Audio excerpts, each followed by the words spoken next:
Oh, it looks like I have no hair. What if I do it like this? I look off.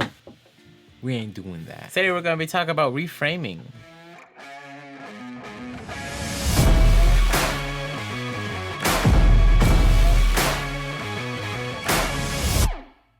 How's it going, everyone? I'm Aaron Datu. Welcome to another Wedding Walkthrough Wednesday. Today we're going to be talking about reframing and how I do it, why I do it. Yeah, let's hop into it. Today's going to be a pretty fast one too. I mean, there's nothing to that much. Like, if you do reframe all your footage or all your clips optimally, props to you. Not many people do that, but I think it is just that extra layer of effort that really goes into wedding filmmaking or creating videos in general. You know, reframe your shots. So the way I do this properly, and to make sure everything's centered, if I want it centered, or to the left how I want it to the left, or to the right how I want it to the left, or just equal, stuff like that, we'll hop into the actual desktop.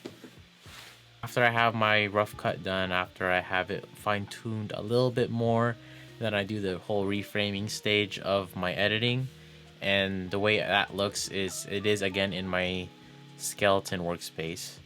Again, I am mostly in the skeleton workspace, but I put my percentage off like a little bit out, like 25, just so I could really reframe everything and see how it looks. And the way I get it to, if I want something as centered as possible, I go to hit view and it drops down. You'll see all these things, and they have this overlay called show horizon, and it shows you a little cross of everything.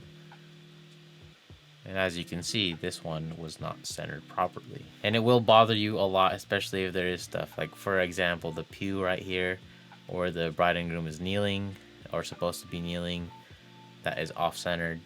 Can't do anything about that. So I'd go to each clip and I look at it from this perspective, and I will have my letterbox on.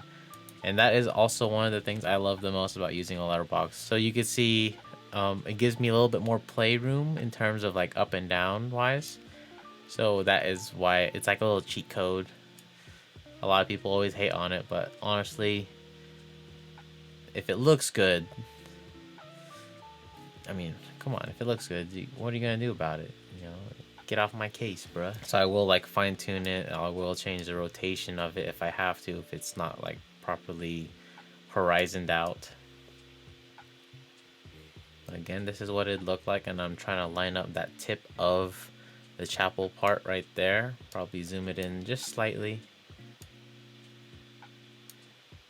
This is why I love shooting in 4K. You have so much room to really play. Like, you can like zoom in and crop in 1080, but I find that having 4K, you really could do it and you won't feel as bad. But again, that is how I go through every clip, and I will change the rotation, zoom it in a little bit, crop in a little bit, as much as I have to. Try not to crop in too much, but this is the whole reframing part of my workflow.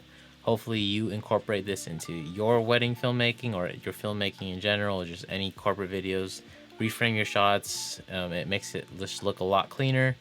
And honestly, like, if it's not reframed, you could really tell, like, yeah, why is he all the way to the left? Or why is his head is peeking?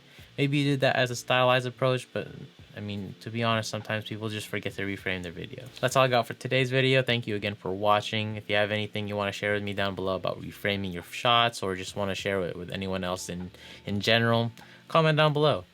I'd love to hear from you.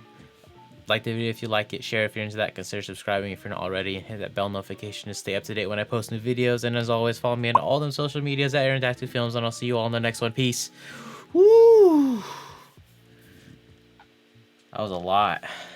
Pretty proud of myself. I feel lightheaded.